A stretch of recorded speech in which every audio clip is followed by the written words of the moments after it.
Hello, it's me again. Well, I really wanted to shoot this video in front of HP's building to do last week's recap. However, they kicked me out of the parking lot. So here I am in my backyard instead. Last week we talked about HP's decision to split the company. This week, however, we are going to discuss something completely different. This week's topic is Holacracy, which is distributing traditional management power in a complete different way in an organization. We will cover this topic in detail. Then we will discuss pros and cons of using this structure, as well as results of various applications by a couple companies. Let's get to it. Deconstructing Holacracy. Is it time to demote some of the cooks in the kitchen? First, we have to ask ourselves, what exactly is Holacracy? Holacracy is a word that most people, let alone business professionals or MBA students, have ever heard of. Our team took an informal survey of friends and family's first impressions upon hearing the definition of Holacracy. Here are a few of the responses. Is it a cult? It sounds like Scientology for organizational management. Who came up with that name? Can you repeat that? As background, the word holacracy comes from holon, a term Arthur Koestler coined in the 1967 book called The Ghost in the Machine. A holon is an autonomous unit that is nevertheless a whole and a part. Holacracy One LLP developed the approach and launched it in 2007 and offers a book, a Holacracy Constitution, cloud-based software, hands-on training, and much more to help companies transition from a traditional hierarchy to one that favors self-governing teams. It is unconventional in the sense that employees work autonomously, but by micromanagement, and distributes power across defined roles. Deadlines are set not by managers, but within circles that represent various areas of the company, and work better reflects the larger goal. Holacracy sounds like a really interesting idea. Convincing organizations and leadership to abandon the approach they've used for decades in favor of one that's relatively unused and offers a few success stories can be viewed as risky. There are aspects of the approach, however, that appeal to many a disgruntled middle manager. Team meetings, they're a thing of the past. Decisions, answers, no need to wait for an answer because you make the decisions. And relevancy. Well, this one is pretty obvious. The majority of organizations are designed with a very dated structure, one that's not reflective of the culture or needs of the 2016 organization.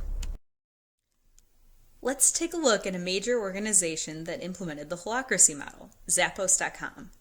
Zappos.com, founded in 1999, is an online shoe and clothing shop based in Las Vegas, Nevada. Zappos was born of one man's frustration. He failed to buy his perfect boots due to limited selection. Later that year, he created an online megastore stocking all colors, styles, and sizes. Analysts were skeptical and considered shoes a difficult product to sell over the internet. Photos were not always accurate, it was impossible to try them on, etc. Zappos focused on customer service by providing a no-fuss, money-back guarantee, which ultimately won loyalty. It was a fun place to work as Zappos was consistently rated one of the best places to work and has built a reputation as the gold standard in customer service. Sales grew from $8.6 million in 2001 to $635 million in 2008.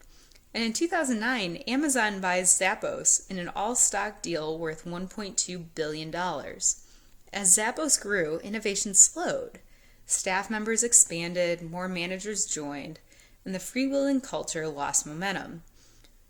Tony Hsieh felt his company needed a fix. He implements a relatively new model called Holacracy.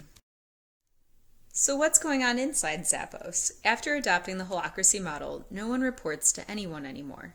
Instead, employees self-manage and belong to different decision-making circles that help keep the company operating. A pyramid hierarchy like the parent company Amazon was replaced with circles dedicated to specific functions. There are currently 500 circles within Zappos.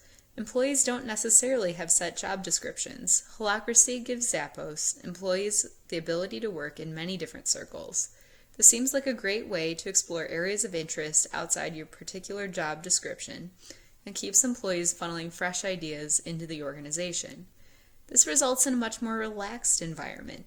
Employees previously on the lowest rungs of the ladder are now encouraged to voice their ideas and opinions, reducing process loss.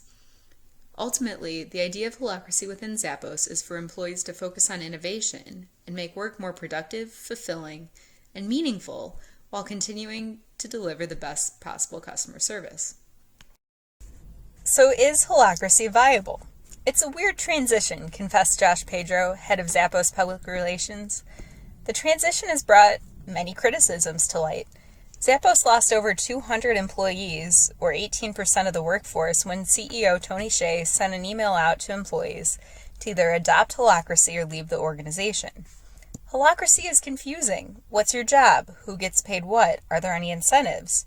For instance, what happens when someone from the tech department allotted 90% of his time to marketing initiatives? If no one is checking on how you spend your time, who will motivate you? If the new system of no bosses or even job titles, it may be unclear who is in charge, what people are supposed to do, and how they're supposed to be compensated. Also, while Zappos doesn't have managers, it's difficult to ignore long-standing power structures. Many managers are now lead links of circles. Leaders within each circle are in still some ways running the show.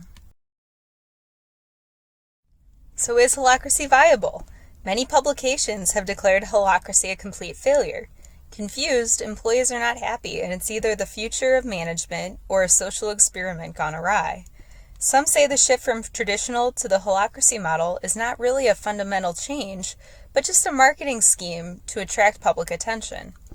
Experts seem divided. Things might eventually start to come together, employees will buy in, and the confusion will slowly give way to clarity. It really is too early to say whether the structuring process of Holacracy will succeed at Zappos. Change is hard, and major change is even harder in the short term. It seems like this structure would work better if implemented in new firms, rather than having to restructure an existing firm. Things might eventually start to come together, employees will buy in, the confusion will slowly give way to clarity. Only time will tell whether the Holacracy model will help Zappos become more profitable.